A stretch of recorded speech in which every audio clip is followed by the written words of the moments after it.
Welcome back to the Friday night prepper pre-party show. We're going to give people a couple minutes to log in here. I see that my notifications thing is acting up again. But we're going to have patience. Patience, my friends, patience. Hope you all are having a good Friday. I am. I'm excited. I'm excited for the weekend. We're going to talk about that. We're going to talk about my follow-up commentary to the Bunker Boom short film. I'll give you my thoughts on that. We got Tropical Storm Fred to talk about. We got Bitcoin. We got silver and gold. We got all kinds of good stuff.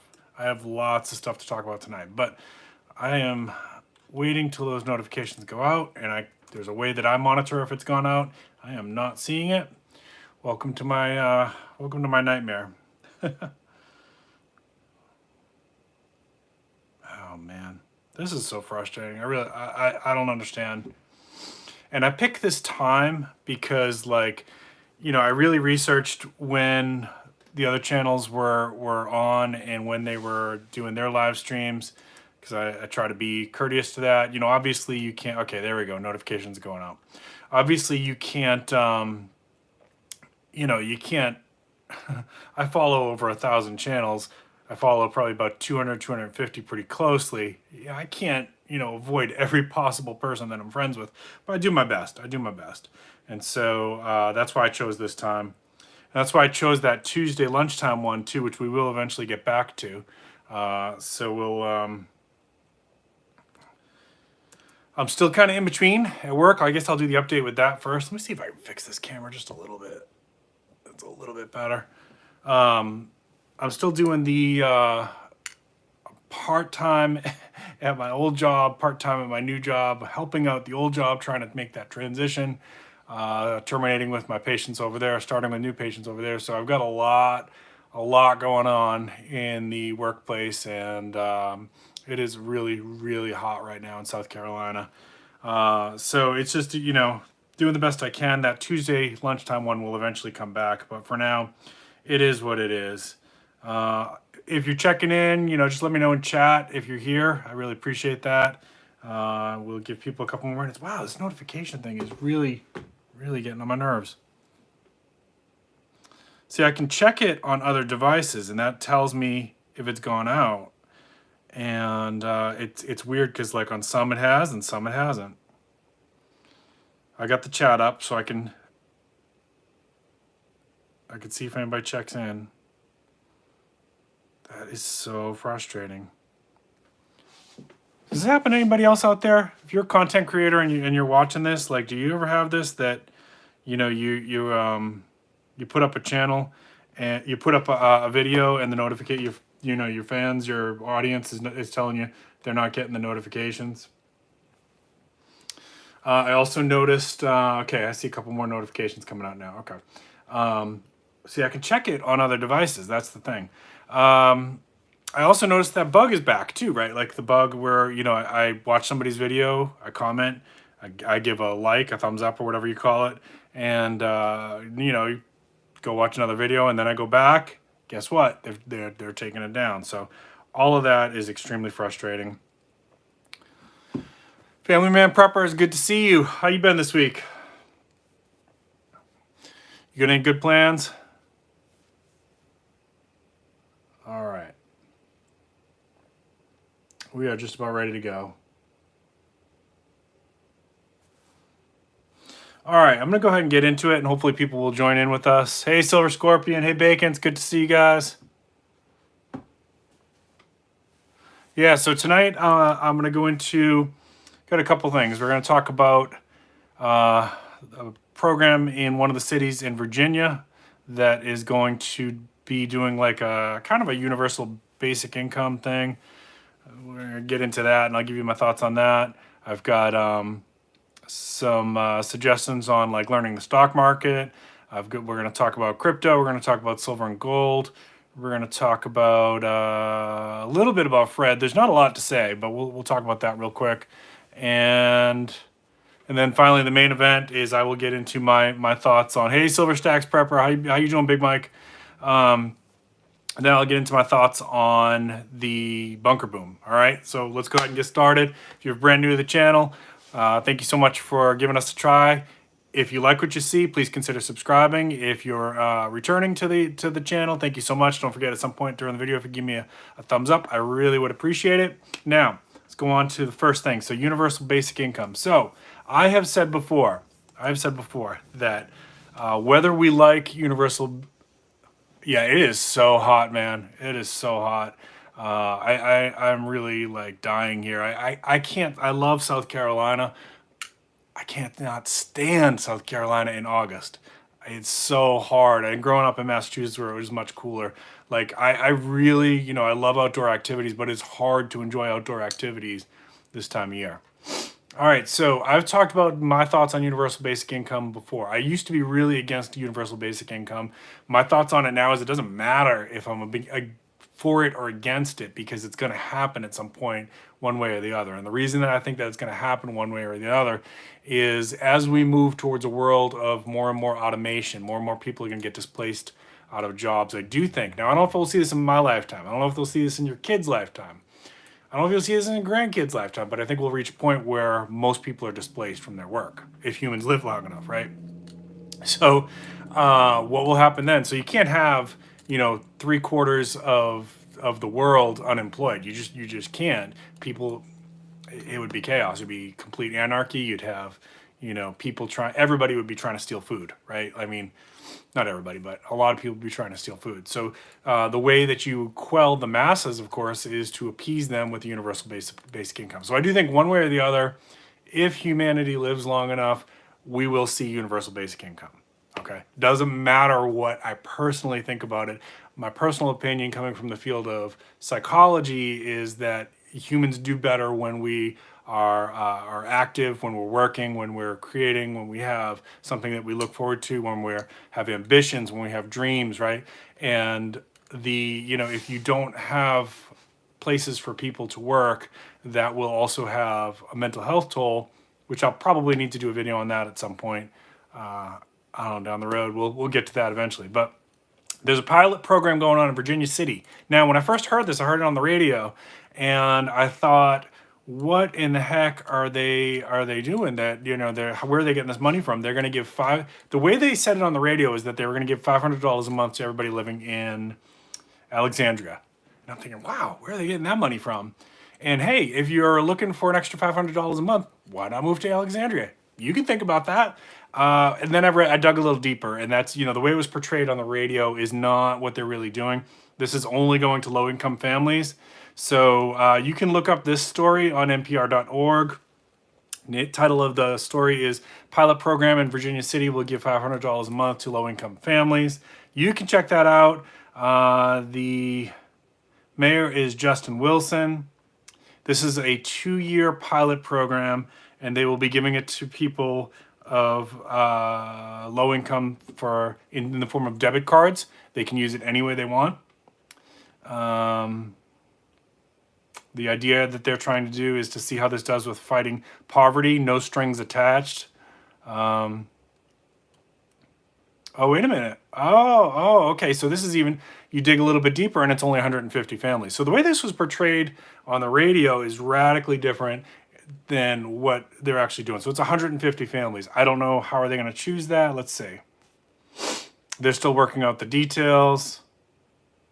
So they're looking for 150 families that are in the 30% to 40% area median income. So this is not really universal basic income. I think this is a test pilot project that could lead to something like that, right? So this data will be used to talk about universal basic income. Thank you for the comments, guys. I'm gonna get to you in just 1 second. I really appreciate it. It's good to see everybody tonight. Hope everybody's having an awesome Friday. So I found this interesting. Again, you know, it doesn't, you know, my personal feeling is it doesn't matter what I think of universal basic income. This is the future for humanity, good, bad, or ugly. And I think there is a lot of bad, you know, from a psychological standpoint. I think, you know, and there's people who will counter that argument just to play the other side of it, will say, well, then humanity can choose to pursue research and the arts and things like that. And maybe that's true. Let's see. Her healthy home, it's good to see you. Money printer goes brrr. Exactly. Yeah, they're ramping it up, man. They're ramping it up. We're gonna see how much we can deflate the dollar. This is gonna be fun. I hope everybody's got their preps in place, right? My grandmother grew up in the Great Depression, and I heard, and she told me all kinds of stories. You know, one of the people sometimes ask me, "How'd you get into prepping? What got you into prepping?" Well, that was another reason. Like, you know, my grandmother would tell me stories about getting in line if they were giving out bags of flour, and that, you know, when the coal trains would come through in the city of Boston, there was people in the neighborhood that would climb on top of the coal trains and, you know, kick off some of the coal and steal it. That there was, you know, there was a lot of good. There was a lot of people taking care of each other. There was not a lot of neighbors taking care of each other, and there was a lot of theft too, and there was a lot of people suffering. So I just hope everybody's been preparing. I hope you're learning how to garden. I hope you're learning how to forage. If we keep deflating the dollar, we're in for some rough times ahead.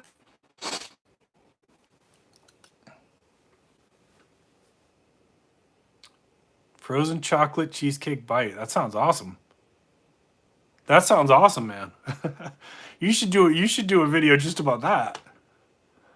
Oh, hey, before I get too much further, I wanted to give a little shout out. I think they were gonna try to get in tonight. There's a channel that I follow called FitStem. One word, FitStem. They're a fitness channel, but they also do like comedy skits. You know, it's a channel friend, and it's actually, I believe it's a family. They all work together on the channel, and really cool. They're so close to 1,000. I told them I'd give them a little shout out here. If you're into fitness videos or into comedy videos, check it out and tell them Sarge sent you over there. Pretty cool group of people. A lot of fun. He does like Tarzan. He pretends he's Tarzan and stuff. It's good stuff. I'm doing good, Sarge. It's good to see you too. All right. Let's move past this Alexandria, Virginia. I'm going to follow that story. I'll give you more updates as that comes along. We'll see how that goes. It is interesting. Let's go to the next one. Stock market game. So there is a stock market game, and some of you all probably know about this already.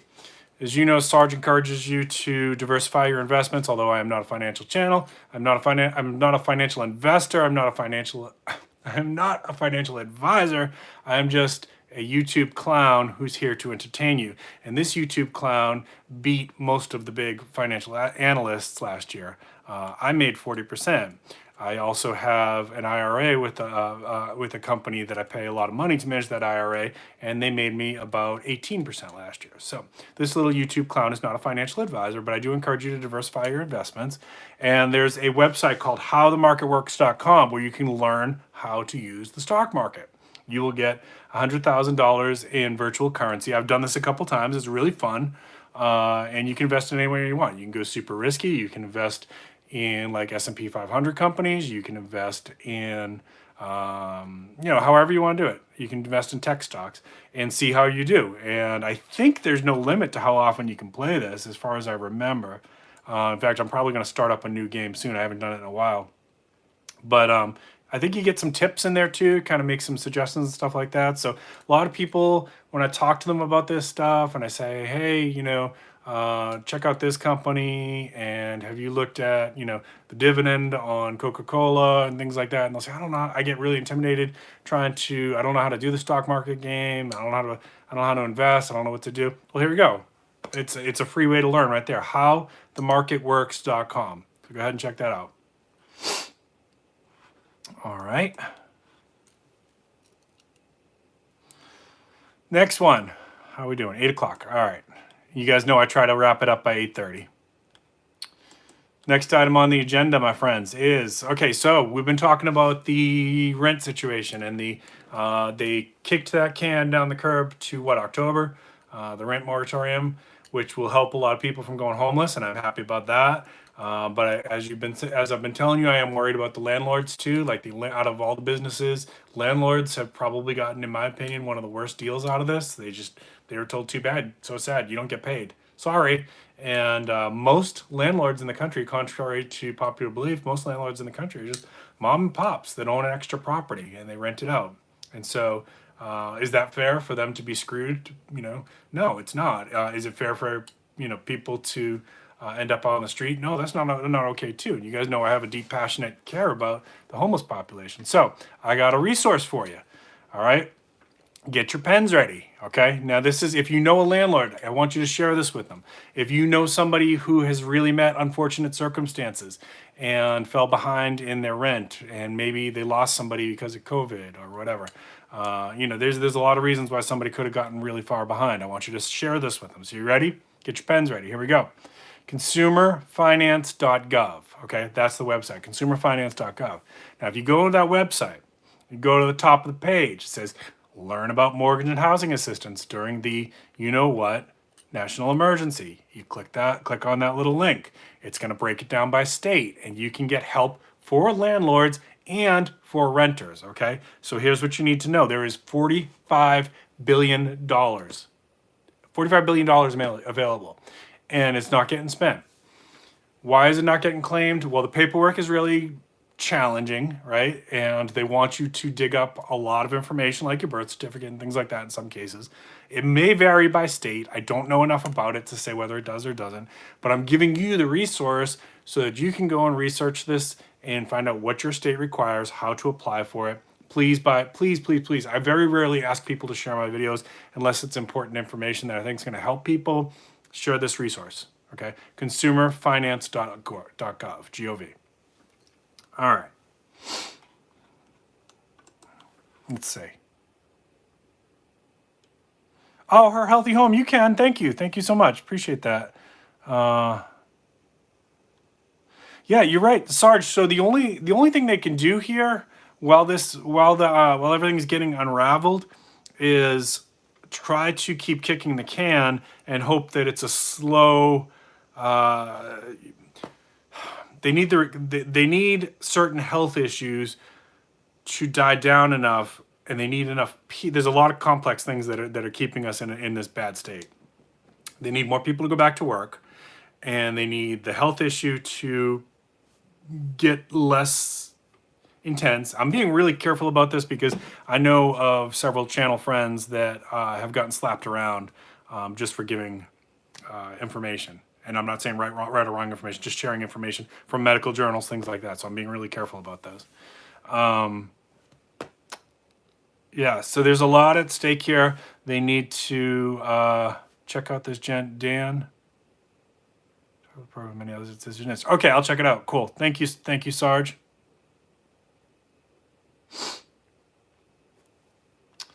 Yeah, and there's a long game. I'm not going to get into that tonight. That's why I part of the reason why I invest, some of my investments are in precious metals. There is a long game. All right. Let's see. Okay, so we did the consumerfinance.gov. All right, just real quick. Tropical Storm Fred. It looks like west coast of Florida, you are going to be in for some rain and wind. It doesn't look like it's going to be too bad, but if you're near the coastal areas, or if your area is prone to flooding, or if you've got tree limbs that need to be maybe trimmed before these winds come in, you know, now's the time. Get on it before it gets in. I think Sunday, and then right behind it, you know, there's another tropical storm right behind it on the Atlantic that they're keeping an eye on. So here we are, folks. We are full blown approaching peak of hurricane season. If you live on the coast like me, it is time to check your preps. If you're missing stuff in your preps and you can afford to get it, shore that stuff up. By all means, do. Yesterday, I didn't get into that. I didn't get enough chance to research on that. I don't think I'm going to get into that tonight. Adrian, Nico, good to see you. Thank you so much for joining in. So do what you got to do to get ready. You know, like we have some stuff that we're working on here to shore up for hurricane season. We always do. August is always like our time to put our final preps in place here in South Carolina for me and the wife. So we're working on that. And then as we see storms start to approach, we do things like we top off the battery banks and things like that. Pay attention if it looks like there's a chance that it may send it our way. Then we make sure our gas tanks are topped off and maybe even fill up some of our 5-gallon jerry cans. You know, it's time. It's time to be thinking about all that stuff if you're on the coast.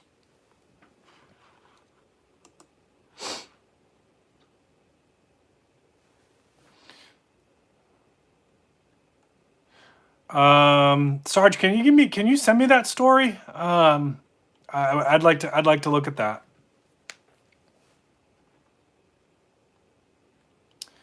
Yeah, I didn't see that. Going back to Costco for more props. Okay, good. All right, so it looks like I got some stuff to research, y'all. I need to research the FEMA warning, and I need to research the crypto scam. All right, speaking of crypto, that's the next thing I'm going to go into here. All right, so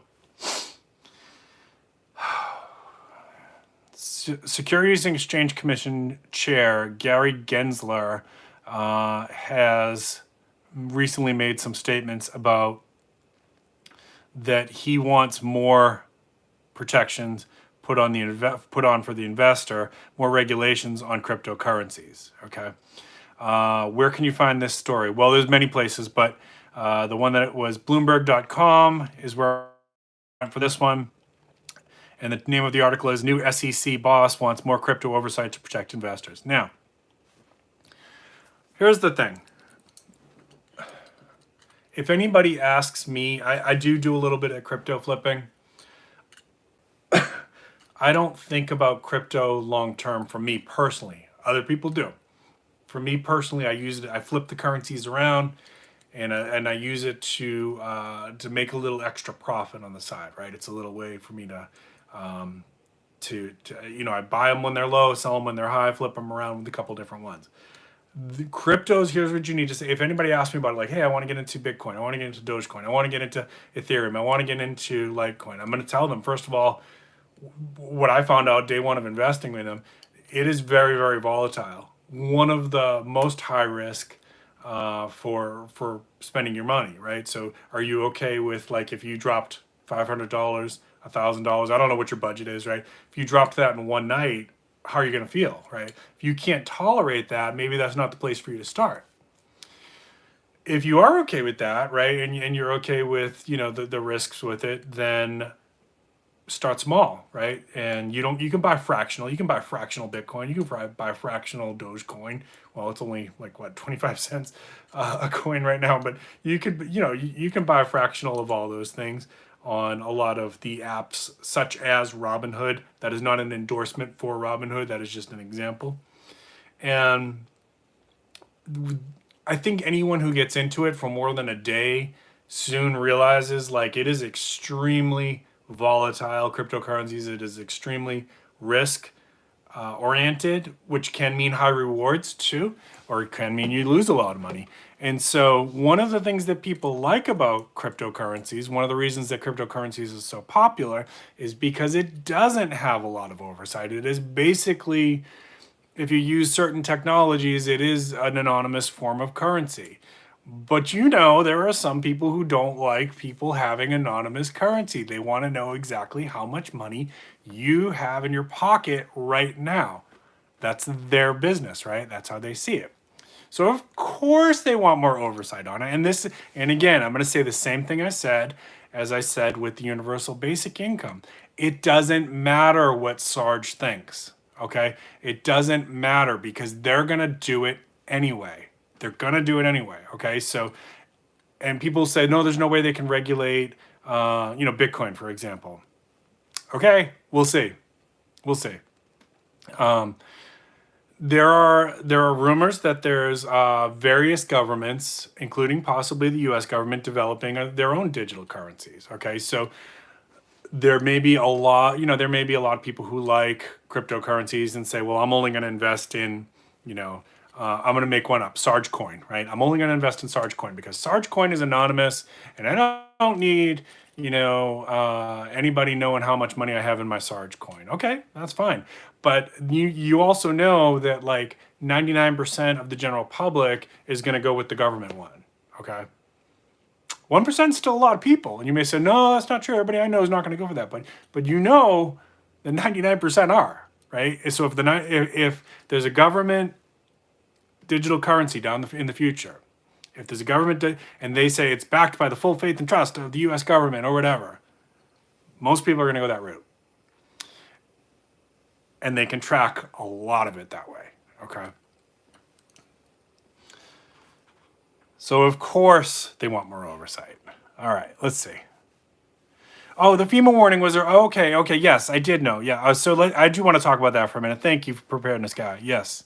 Okay, so we were surprised. My wife and I were surprised that our phones did not go off with that warning. The TV did. Our phones didn't, and apparently, we discovered this just when this happened. It will only go off if you set it to include warnings. So those of you in chat right now, did you get a FEMA warning on your phone this week? And did you intentionally have it set that way? Let's see. Yeah, bottles of wine have a lot of value. Art has value.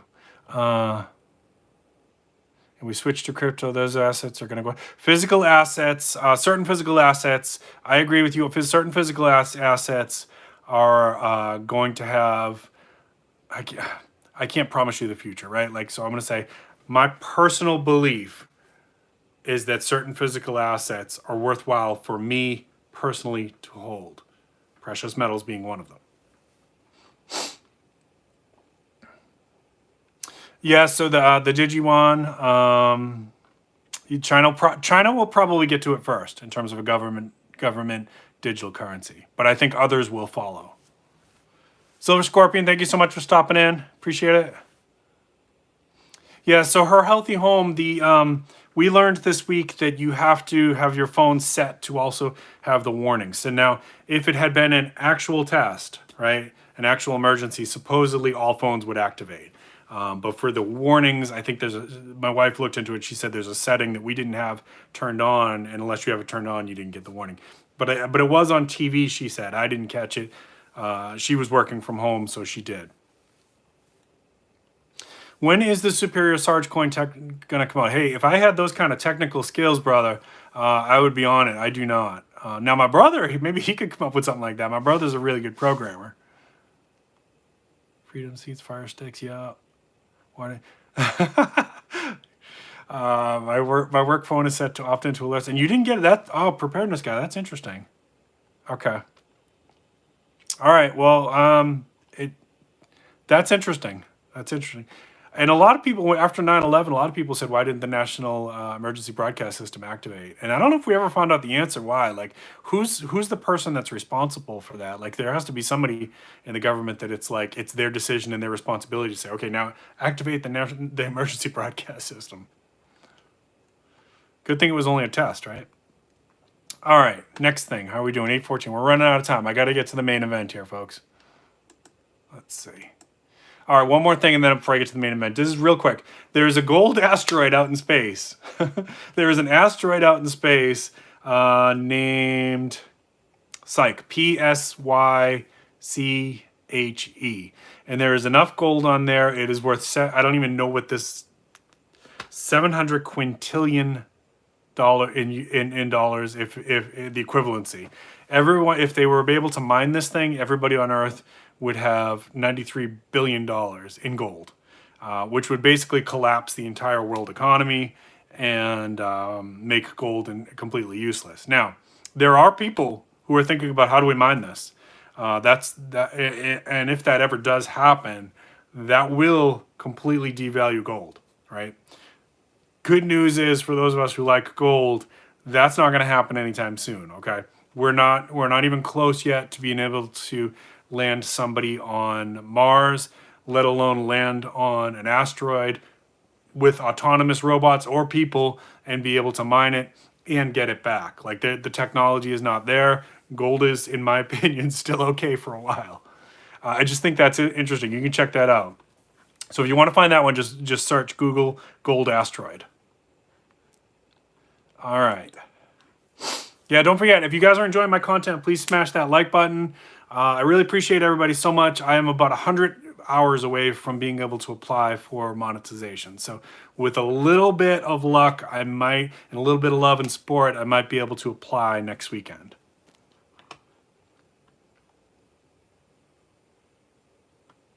All right. All right, last thing here. So if you haven't watched it, right, and I know for very, very good reasons, many people in the preparedness community are not fond of mainstream media. I mean, we have not been treated well by mainstream media. I've talked about that before, right? But if you haven't watched it, I am going to endorse watching the CNN's short film, Bunker Boom, Better Safe Than Sorry. And the director is Ariana Le Pen.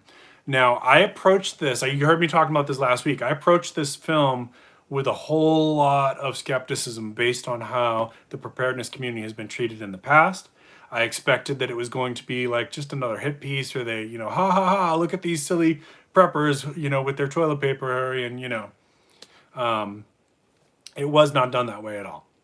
And one of my questions that I had was the thumbnail. If you saw the thumbnail, that is a bunker community in South Dakota. You'll see it in the film.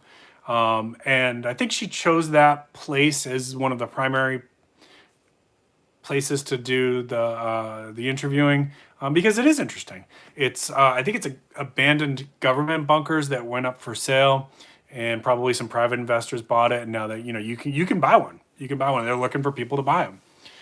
And so a lot of the filming takes place there. There is some that takes place with a guy who runs a preparedness website as well. It was not done in a way that was tasteless.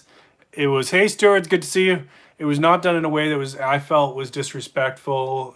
If anything, I felt like it showcased community, and it showcased why some people would want to kind of check out of the city, right? Like, some people are worried about things that are going on. It didn't push a lot of the more extreme elements that shows like Doomsday Preppers did. Okay, so I was actually going to write to the director. I think she's on Twitter, and I was going to write to her and kind of give her my thoughts as a prepper and somebody from a prepper channel. And I still may. I kind of sat on it all week trying to think, do I want to do this or not? You know, I mean, does she really want to hear from me? But the video last week actually got a lot of hits. So I don't know if anybody from CNN saw it and kind of shared it around. I got more views than I usually do. So maybe she'll see this. I don't know. But I'm going to endorse this. I'm going to say whether or not you have strong feelings about mainstream media or that channel, go check it out and give me your thoughts. You can come back and give it to me in comments, or some of you know how to private message me. I'm on Instagram. My email is businesswithsarge@gmail.com. You can message me there. You can leave me comments, whatever. I mean, I appreciate I always hear from people, and I love interacting with the audience. Most of you all have have channels, and I interact with you on your channels, so I enjoy that too. So I'm going to say give it a chance, because I gave it a chance, and I was pleasantly surprised the way that she portrayed the preparedness community. It was not a hit piece. And I'm gonna also say I apologize for my overly reactive sensitivity about that subject, because I have a friend who was on Doomsday Preppers who was portrayed in a way that is not him. It made him look like he was made him look not good. We'll say that, because of twisted editing for amusement of the audience, right? And I probably was a little bit overly sensitive about the way that preppers have been treated, and the community's been treated by media sources. Like, you know, it's just fun to make fun of us. Oh, okay, but they didn't. This wasn't that case. Okay, so the name of the show is the Bunker Boom, Better Safe Than Sorry. If you have CNN, you should be able to see it, I think, on demand. They may have it up on their website. I didn't look. I apologize for that. And the director is Ariana Le Pen. I'm pretty sure she's on Twitter. I think I saw her on there. And I don't know if she's got a YouTube channel or not. You know what? I think the more I'm talking about this, I'm going to just reach out to her, just send her a message and just tell her from my thoughts as a prepper what I thought of the show. All right, let's check your comments here. Let's see. Bunker Building for the End Times is a book by Bradley Garrett that gives preppers a fair shake too. Okay. Blessed as always. Hey, by the way, as we're kind of wrapping up here, if anybody wants to plug anything, go ahead, drop it in the chat right now. If you got a video coming out this weekend you want to talk about, I'm more than happy to help spread the love. Silver Scorpion's he's working on a GAW to end all GAWs, and so you all want to check out his channel. Bacon, I say that all the time, man. I say that all the time. I want Papa Elon to adopt me, and I'm ready to go to Mars. You know, now my wife says she don't want to go, so I guess that means I'm staying here because I'm not leaving her. But I would, though. You know, like I know that there's no coming back, but I just think it would be cool to be one of those pioneers, to be like, and if we do colonize Mars, which I do think if humans live long enough, we will. And it's going to be probably underground facilities because of the climate there. And it's going to be a very harsh, minimalistic lifestyle. But talk about the pioneers of all pioneers. Like, you know, to be part of that first generation to live on Mars. I mean, I do think there's something really cool about that for whoever does that. But it will be harsh and people will die. And Elon Musk said that too. If we do this, people will die.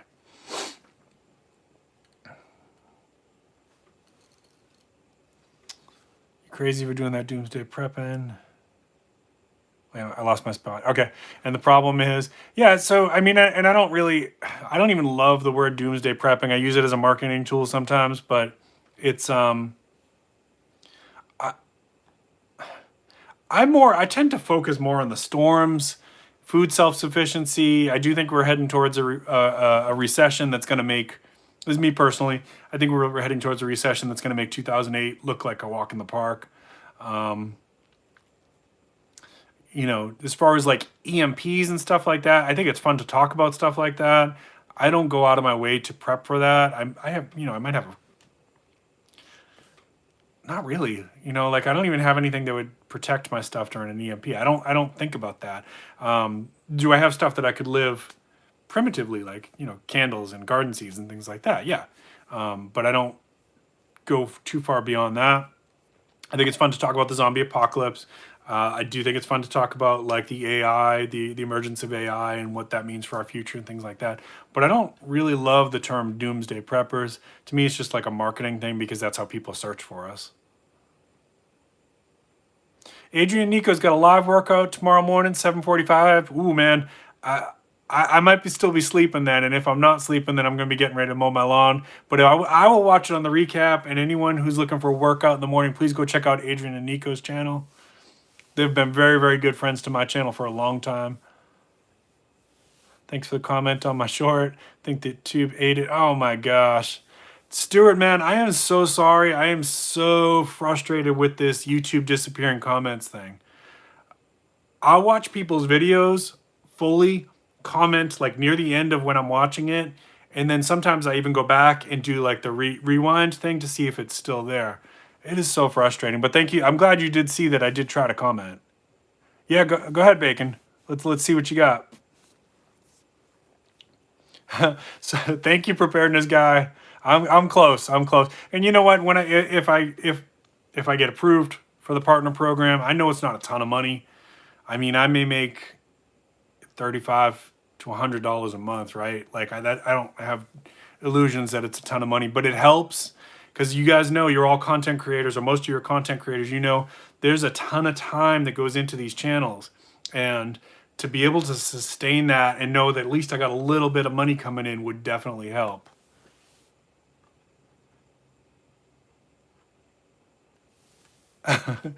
Yeah, Adrian, Nico, do you guys do some night streams? That's a good question.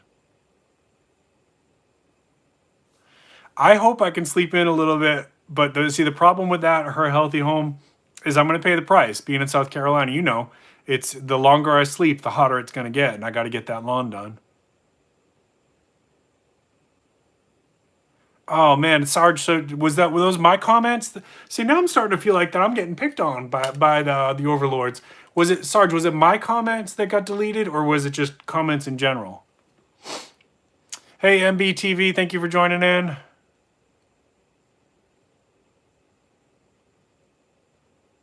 Yeah, mask mandates. I think that's going to be kind of split across the country. Again, I'm not going to go into that too much just because the overlords are smacking people around for even talking about it. Maccabeus, good to see you. How you doing? Yeah, absolutely. Thank you for suggesting that. Her Healthy Home. So if you guys are content creators and you haven't done this, create playlists.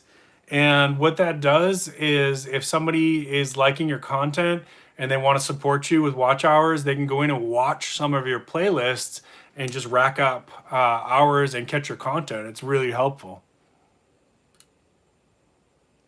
Red Evening with Jack Napier. And Rob says, should be live tonight at 9 p.m. Okay, I'll try to, oh, Jack Napier knows. Okay, I'll try to check that out. I'm not familiar with that channel, so I'll try to check it out. Anybody else want to plug anything? Anybody got any good plans this weekend? Besides mowing the lawn, I've got to work on a couple videos. Yeah, go ahead and tell me what your plans are this weekend while I'm doing this, and then we'll wrap it up. I'm going to work on a couple videos. I've got... I'll definitely have one coming out Tuesday. I know exactly how I'm going to do it, so that's going to be in the works. I have a short that I need to edit. So regarding my shorts, I know some of you liked my foraging shorts. Those are going to come back after I'm approved, assuming I'm approved for the partnership program. I had to stop it because it was killing my channel. It was killing my watch time. It was just, I had to stop them. So I have about 15 short videos, mostly foraging stuff, that's banked. I will be releasing them once I am through that approval process, because I'm gonna need a little break too. I've been pushing really hard on this, editing like crazy, and you know, being able to take a week off would be really good for me mentally, especially with all the other stuff I've got going on personally. Yeah, check out Corsair Trainers. He's got a lot of really good stuff, and he's been doing a series on home security. Really, really good stuff. I'm not going to tell you what his background is. If you want to find out, you got to go into it, but he knows his stuff. Gives you an idea of Sheepletown. Even here, the sheeple are getting restless. Definitely run some playlists for friends. Yeah, that helps a lot. When people run playlists, it helps a lot. DLD After Dark. You'd like his shows and would make a good guest, Sarge. I'll check that one out too. Shorts Fund. So real quick, so what I know about the Shorts Fund is only the information that I've gleaned off of vidIQ. If you're not familiar with vidIQ as a content creator, I do recommend you check them out. I use them a lot to learn about what's coming in YouTube, and also they give good suggestions about how to improve your channel and that kind of stuff. He actually gave me a couple. It's a very big channel, but he gave me a couple times some individual feedback about things to work on my channel, and it was helpful. vidIQ said that there's so much money that's been allocated for this Shorts Fund, and it's going to be divvied up.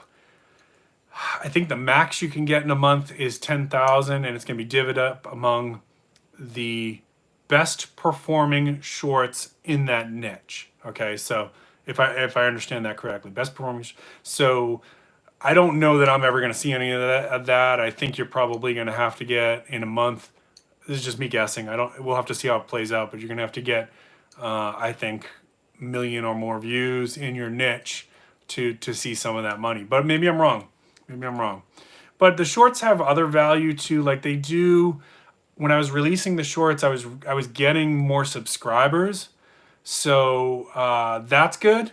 But my watch time just tanked. I mean, you could, and I've heard this from other people too that have done a lot of shorts.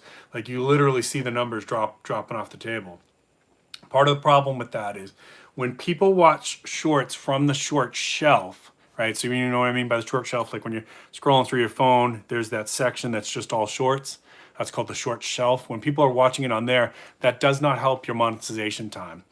If somebody goes to your channel and watches the short through your channel, or if they get it through notification, that does help your watch time, but not a lot. Because you think about, like, I just did a 45-minute live stream and compare that with like 1 minute shorts. So it's just, it's hard to justify when you're needing watch time.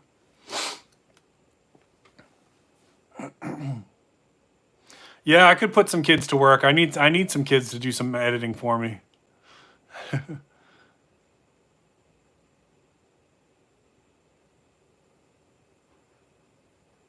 Queen's Canadian Plantation. Yeah. Oh, okay. Yeah. So the PayPal links thing, I do have that. I've actually been taking it off on some of the recent videos. There is something else that's some channels already have called a thanks button, and you can tip the YouTuber through that. YouTube does get a cut of that, and of course taxes and whatnot. But I don't know if they'll put that on my channel or not. But I'm probably moving away from the PayPal tipping thing myself. It's on a lot of my old videos, and I don't know that I'm going to go back through my 250 odd videos and take it out. But I'm going to probably be getting away from putting it into my new videos. All right, y'all. I think I'm going to start to wrap it up here. I'll leave it open for a minute if anybody wants to plug anything else. And made only 3 videos, 2 are shorts. Kind of a joke. John mentioned the creative side people in Thailand. Yeah, so that's actually how Stuart. I have a lot of viewers from India, and I picked those up through the gardening shorts, which was kind of interesting. So that's why sometimes you'll see that some of my stuff on my channel is written in Hindi for my my audience that's in India.